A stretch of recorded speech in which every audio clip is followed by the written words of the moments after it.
계속 서신 채로 말씀 봉독하시겠습니다. 하나님께서 오늘 우리에게 주시는 말씀은 요한복음 4장 14절입니다. 요한복음 4장 14절의 말씀, 앞에 화면도 봐주시고요. 우리 다 같이 한 목소리로 말씀을 봉독하시겠습니다. 내가 주는 물을 마시는 자는 영원히 목마르지 아니하리니 내가 주는 물은 그 속에서 영생하도록 솟아나는 샘물이 되리라. 아멘. 네, 반갑습니다. 저는 한마음 교회를 담임하고 있는 송재천 목사입니다. 여러분에게 제가 꼭 들려드리고 싶은 말씀이 있어서 이렇게 앞에 서게 됐습니다. 아까 읽었던 성경 구절 말씀, 우리 성가대 찬양하기 전에, 우리도 청년들 연극하기 전에 했던 말씀 다시 한번 읽어보면 좋겠는데, 한번 자막 띄워주시겠습니까? 내가 주는 물을 마시는 자는 영원히 목마르지 아니하리니 내가 주는 물은 그 속에서 영생하도록 솟아나는 샘물이 되리라. 이 말씀은요, 하나님의 아들이신 예수님께서 어느 날 만났던 한 여인에게, 만나주셨던 여인에게 들려주셨던 말씀입니다. 20세기에 저명한 의사이자 시인인 한스 카로사라는 사람이 있습니다. 이분이 했던 말 가운데 이런 말이 있어요. 인생은 만남이다. 인생은 만남이다. 우리 인간은 만남 없이는 살아갈 수 없는 존재이고, 우리 인생을 돌아보십시오. 수많은 만남들로 우리 인생이 채워져 왔다는 것을 보게 되어집니다. 아마 많이들 공감하실 것 같은데요. 부모님과의 만남에서부터 시작해서 친구들과의 만남, 직장 동료들과의 만남, 배우자의 만남, 또 넓게 보면 우리가 하는 일도, 또 책도, 또 우연히 만나게 되는 사건도 다 만남이라 이렇게 말할 수 있을 것 같습니다. 사람은 그렇게 숱한 만남들 속에서 자신을 발견하게 되고 세상을 알아가게 되고 또 인생을 배워가게 되는 것 같습니다. 이런저런 만남들 가운데 우리 삶에 정말 중요한 의미를 주는 그런 만남들이 있죠. 잊혀지지 않는 만남, 내 삶에 정말 중요하고 좋은 변화를 가져다 주는 만남, 내 삶을 바꿔놓았다고 말할 수 있는, 내 인생의 터닝 포인트가 되었다고 말할 수 있는 그런 만남도 우리에게 있습니다. 여러분들의 인생은 어떻습니까? 여러분의 인생에 정말 이런 만남들이 있으십니까? 내 인생에 정말 중요하고 의미 있는 만남을 꼽아본다면 어떤 만남이 나에게 그런 만남이었나? 이렇게 말하실 수 있겠습니까?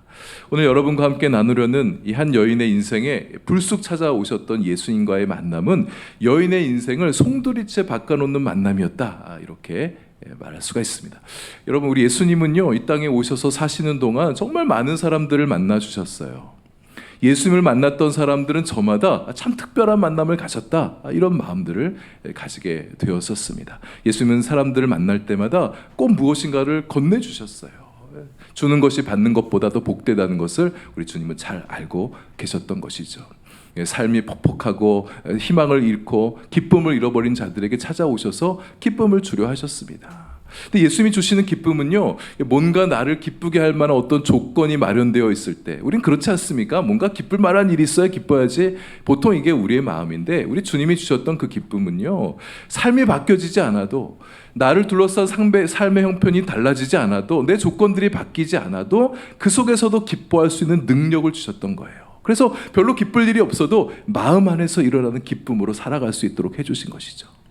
인생의 깊은 절망 가운데 놓여있던 사람에게는 새롭고도 산 소망을 주셨습니다. 여러분, 우리 인생이란 게 그렇지 않습니까? 뭔가 소망이 있어야, 좋은 소망이 있어야 좀 삶을 좀 힘있게 살아갈 수 있지 않나요? 우리 주님께서 그렇게 다시금 일어설 수 있는, 바닥치고 있는 인생을 다시금 일어날 수 있는 용기 낼 수 있는 소망을 건네주셨던 것입니다. 몸이 병들어 힘들어하는 사람들도 참 많이 만나주셨어요. 그 병들 다 고쳐주셨습니다. 눈먼 자, 귀 먹은 자, 말 못하는 자, 허리 굽은 자, 중풍병자, 귀신 들린 자, 자신의 힘으로 살아갈 수 없는, 당시 의술로는 고쳐낼 수 없는 수많은 병들 가운데 힘들어하고 있는 사람들의 병들을 고쳐주셨습니다. 그래서 몸의 회복, 마음의 회복, 삶의 회복을 가져다 주셨던 거죠. 예수님 주변에는 그래서요, 아픈 사람들, 실패한 사람들, 삶이 낙심한 사람들로부터 외면당한 사람들이 많이 몰려들었습니다. 보통 사람들은 이런 사람들 좀 불편하게 여기잖아요. 그러나 우리 주님은 그렇지 않으셨어요. 그런 사람들 다 환영해 주시고 기쁘게 맞아 주시고 그들과 함께 식사하시고 유쾌한 대화도 나누시고 그들의 좋은 친구가 되어 주셨습니다. 오늘 성경에 나오는 이 여인도 참 마음이 힘들고 외롭고 삶이 참 어려운 사람이었었습니다. 이 여인의 인생에 그러나 예수님을 만난 이후에 놀라운 변화가 일어나게 되었어요. 여인에게는 불쑥 찾아왔던 만남이었지만 이것이 자신의 삶에 놀라운 변화를 가져다 준 운명적인 만남이 되었습니다. 예수님께서 그 여인에게 중요한 선물도 또 건네 주셨습니다. 예수님께서 이 여인을 어떻게 만나게 되셨는가, 그 과정을 조금 봐야 될 텐데요. 예수님에게는 12명의 제자가 있었습니다. 예수님께서 12명의 제자들과 함께 지금 당시 유다 남쪽 유다에 있었는데 이 북쪽 갈릴리로 가고 싶으셨어요. 남쪽 유다에서 북쪽 갈릴리를 가려면 사마리아 땅을 통과해야 됩니다. 남쪽과 북쪽 사이의 가운데 사마리아 지역이 있었는데요. 당연히 남쪽에서 북쪽으로 가려면 사마리아를 통과해서 가면 되는데 당시 유대인들은요, 이 사마리아 땅을 통과하고 싶어 하지 않았었습니다. 멀더라도 막 빙빙 돌아서라도 사마리아 지역을 거쳐서 가고 싶어 하지 않았었어요. 왜냐하면 이 유대인들이 사마리아 사람들과 상종하기를 원하지 않았었기 때문이요. 말도 섞고 싶어 하지 않았습니다. 그들을 좋아하지 않았어요. 왜 그랬냐면 역사적인 이유가 있는데요. 당시 사마리아 지역에는 이웃 강대국들의 침범을 많이 받았습니다. 이웃 나라들의 침범을 받으면서 이웃 나라 사람들 들어와 살게 되어지잖아요. 그러니까 함께 섞여 살아가면서 혼혈인이 되어지는 거예요. 요즘 같은 세상에 혼혈이 무슨 문제가 되겠습니까? 근데 당시 그게 혼혈이 문제가 됐던 이유는 사람만 섞이는 게 아니라 신앙도 섞이기 때문에, 이방 민족 우상을 숭배하는 그들의 우상도 신앙도 들어와서 혼합주의 종교가 되어버리는 거예요. 이 유대인들, 하나님을 순전하게 믿는 사람들의 시각에서는 이 사마리아인들이 믿고 있는 하나님이 이게 잘못 믿고 있는 겁니다. 혼합주의가 돼버린 거예요. 그래서 그들을 마음에 들어하지 않았던 것입니다. 유대인들이 그들을 그렇게 대하니까 사마리아 사람들도 유대인들을 좋아할 리가 없었죠. 예수님은 그러나 유대인이셨지만 이런 편견을 갖고 계셨던 분이 아니셨어요. 그런 거 따지지 말고 사마리아로 가자고 그러시는 거예요. 왜냐하면 사마리아에서 하실 일이 또 있었기 때문이에요. 사마리아에서 만날 사람이 있었기 때문입니다. 여행 중에 정오가 되었습니다. 성경에서는 6시 이렇게 표현하고 있는데요. 유대인의 시각은 오전 6시부터, 당시 유대인의 시각은 오전 6시부터 1시가 시작이 되어지거든요. 그러니까 6시라 하면 정오 12시가 되어지는 겁니다. 중동의 태양은 무척이나 뜨겁습니다. 날도 많이 덥고 또 이렇게 여행 중에 피곤하신 예수님께서 이제 한 우물 곁에 앉아 계셨습니다. 그때 한 여인이 우물물을 기르러 나오게 된 거예요. 이 운명적인 만남이 여기서 일어나게 된 것이죠. 당시에는요, 이 고대 중동 시대에는 물이 참 귀했습니다. 우물이 뭐 집집마다 있는 게 아니라 마을마다 공동 마을 우물에 마을마다 하나씩 있는 정도였었거든요. 그래서 우물을 기르기 위해서는 마을 밖에 마련된 우물로 물을 기르러 나오게 되는 것입니다. 운명적인 만남이 이루어졌죠. 여인의 입장에서는 참 우연하게 만난 일인데 사실 예수님에게서는 오랫동안 준비된 만남이었었어요. 여러분, 우리의 삶에도 그런 일들이 종종 일어납니다. 우리가 볼 때는 그냥 우연이에요.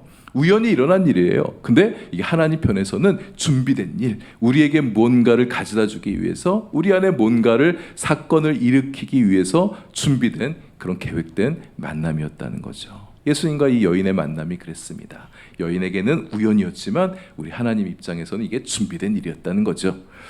예수님이 여인에게 말을 건넵니다. 물 좀 주시겠습니까? 여인은 놀랐어요. 왜냐하면 유대인은 사마리아 사람과 상종하지 않는다는 거, 말도 섞지 않는다는 것을 잘 알고 있었거든요. 근데 이 유대인 남자가 말을 건넨단 말이에요. 그래서 바로 예수님에게 반문하게 되죠. 어째서 사마리아 여인인 나에게 물을 달라고 하십니까? 사실 여인에게는 예수님이 말을 건네주신 것이 무척이나 의아한 일이지만 또 한편으로는 고맙고도 따뜻한 마음이 드는 일이었었습니다. 인자하신 예수님에게서 아마 그 인자함을 느끼기도 했었겠죠. 왜냐하면 이 여인은 외로웠던 여인이었기 때문입니다. 햇빛 뜨거운 정오에는 누구도 우물을 기르러 나오지 않습니다. 조금만 움직여도 땀이 뻔뻔 나는데 정오에 물 기르러 나올 수 있겠어요? 마침 시간이 안 나서, 이때밖에 그날은 시간이 안 나서 물 기르러 나온 게 아닙니다. 이 여인은요, 사람들을 피하고 싶었던 거예요. 이 여인이 사람을 왜 피하고 싶었는지 성경은 분명한 이유를 말해주고 있지는 않은데요, 짐작이 가는 이유가 있습니다. 성경에 보면 이 여인은 5번의 이혼 경력이 있던 여인이었습니다. 지금도 누군가 남자와 살고 있는데 정신 남편이 아니었다고 말하고 있어요. 결혼 생활이 순탄하지 않았던 삶을 살아온 여인이었다는 거죠. 고대 남성 중심 사회에서 이 남자들한테 계속 버림받아서 그렇게 된 것인지, 아니면 자신 안에 충족하고 싶은 욕구를 찾아서 계속해서 새로운 남자를 찾아온 것인지 분명하게 말하고 있지 않지만 당시 전자일 가능성이 많습니다. 고대 중심 사회에서, 남성 중심 사회에서 여성이 자기들이 원하는 대로 남성을 바꾼다? 사실은 쉬운 일이 아니죠. 이 여인은 성경이 자세히 얘기하고 있지 않지만 힘겨운 인생을 살아온 인생, 메마른 인생, 사람들의 수군거림을 피하고 싶고 자기 스스로 사람들과 그렇게 단절되어 온 삶을 살아온 여인이었다, 이렇게 말할 수 있겠습니다. 그러나 예수님은 이 여인을 외면하지 않으셨죠. 이 여인을 위로해주고 싶었던 거예요. 이 여인의 삶을 다시 살려주고 싶었습니다. 새 생명 주고 새 삶을 살아가는 여인이 되도록 하기 위해서 예수님께서 여인을 찾아와 주신 거예요. 왜 나에게 물을 달라고 하십니까? 이렇게 묻는 여인에게 예수님께서 답변하시죠.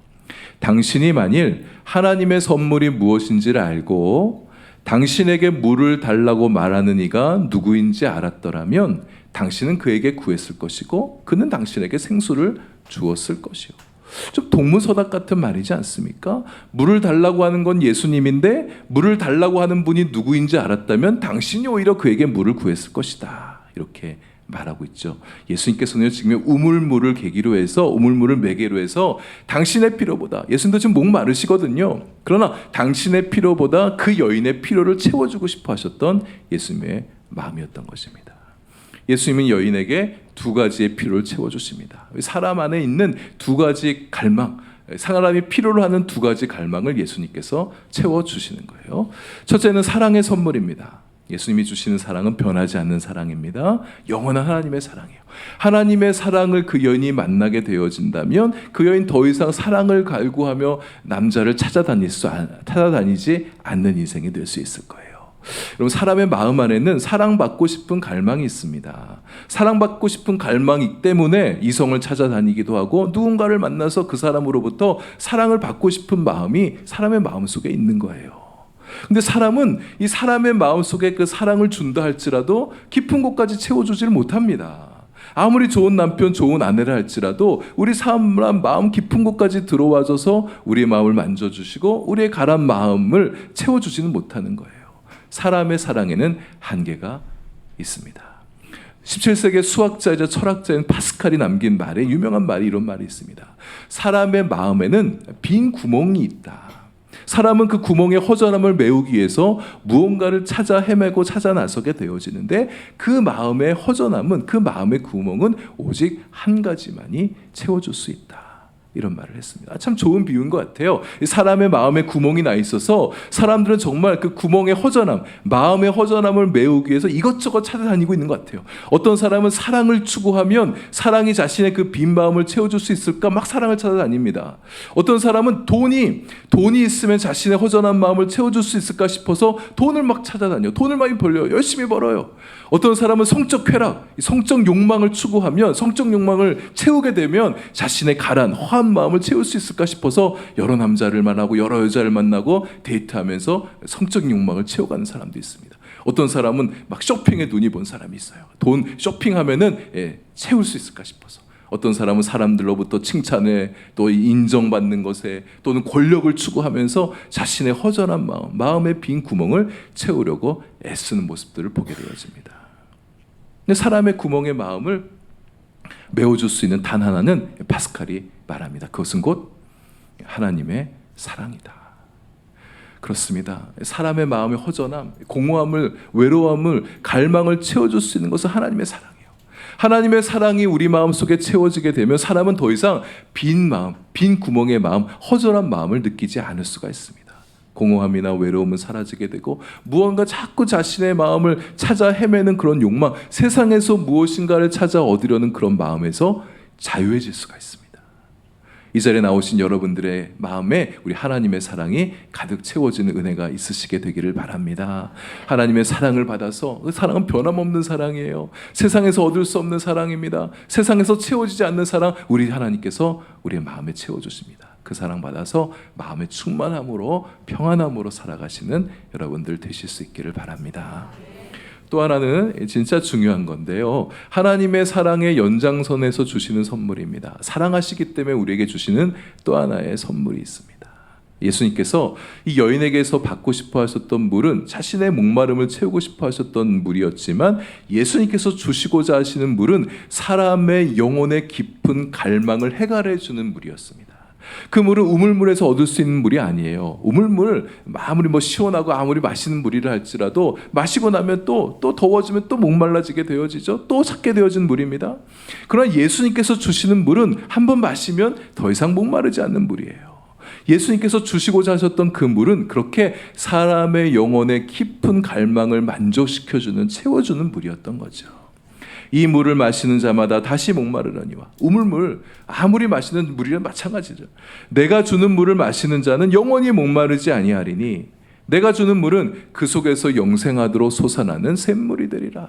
이렇게 말씀하셨습니다. 근데 아직 여인은 예수님의 이 말씀의 의미를 깨닫지 못했어요. 그래서 또 질문합니다. 그래요? 그러면 그런 물이 있다면 나한테 주세요. 그 물 받아 먹고 다시는 이 우물에 물 기르러 오지 않았으면 좋겠습니다. 여러분, 이 여인과 같은 사람들이 세상에 참 많이 있습니다. 하나님이 주시고자 하는 이 귀한 선물이 무엇인지를 모른 채 살아갑니다. 어쩌면 관심도 없어요.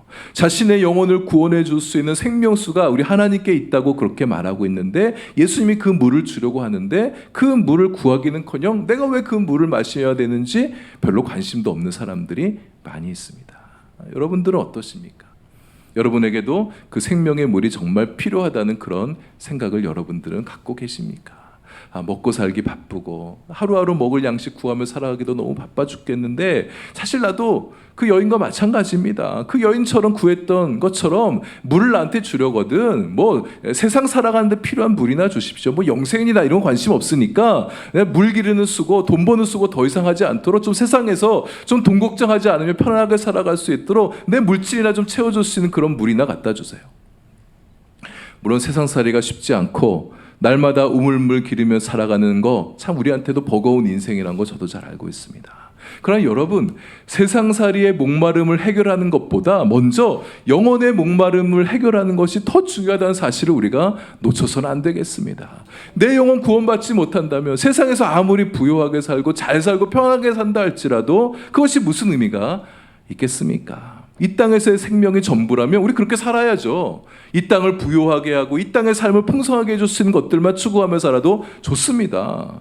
물기는 수고하지 않고 세상살이에 필요한 물이나 그냥 넉넉하게 주시면 좋겠습니다.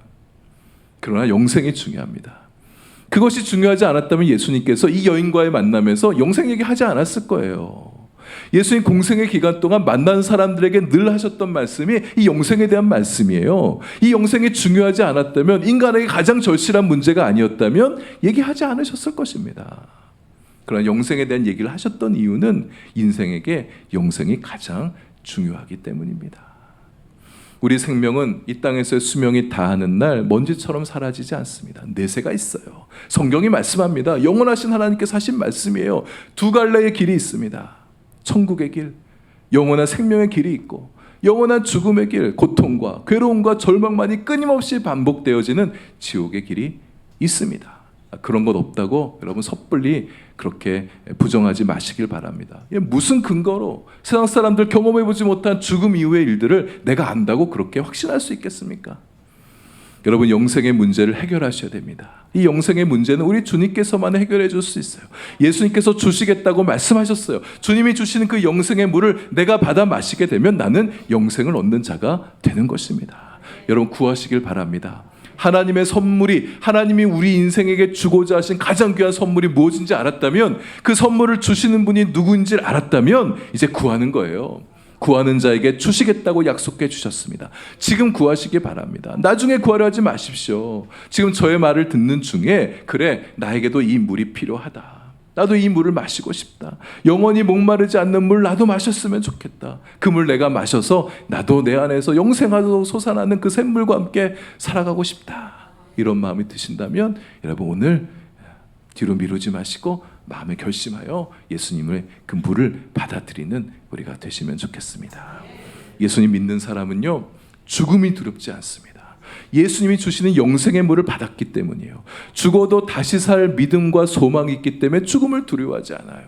그 소망이 있기 때문에 죽음조차 두려워하지 않는 게 우리 예수님 믿는 사람들입니다. 여러분 종종 장례식장 가시면 교회 기독교장 하는 장례식장 보면 막 노래 부르는 거 보잖아요. 장례식장에서 여러분 그거 이상하지 않습니까? 사람이 죽었는데 그 앞에서 막 노래를 부르고 있어요. 근데 가사를 잘 들어보면 막 기쁘대요. 이상하지 않습니까? 슬프지 않아서가 아닙니다. 사람이 죽었는데 어찌 슬프지 않겠어요?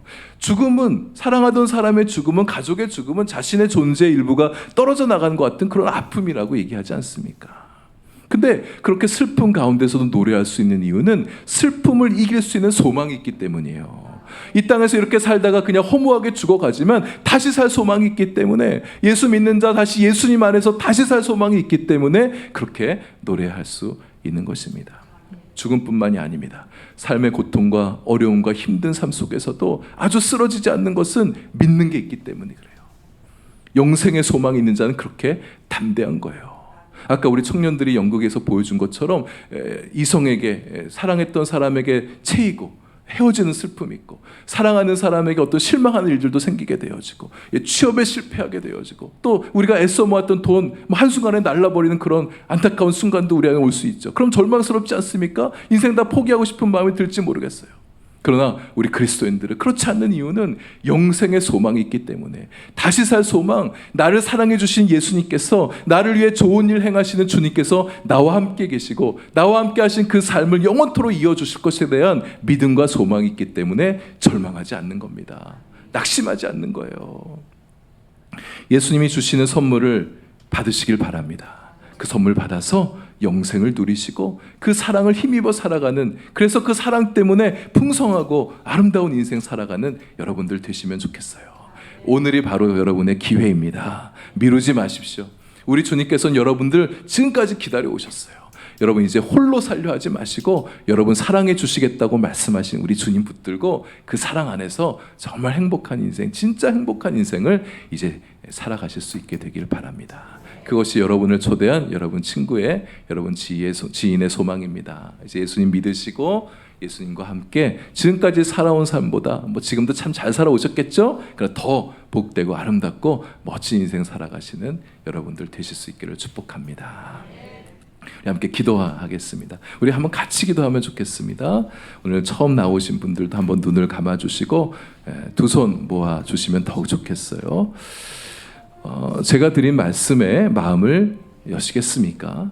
그러하시다면 여기 있는 많은 사람들처럼 나도 예수님 마음에 모셔드리겠다는 그런 마음이 드신다면 제가 하는 기도를 따라해 주시면 좋겠습니다. 아직은 다는 아니어도 아직은 조금 더 망설이는 마음이 있지만 그래도 예수님을 마음에 모시면 좋겠다, 이런 마음이 드신다면 이제 제가 하는 기도를 함께 따라해 주시길 바랍니다. 입으로 소리내어 기도하기가 좀 어려우시다면 속으로 기도하셔도 좋겠습니다.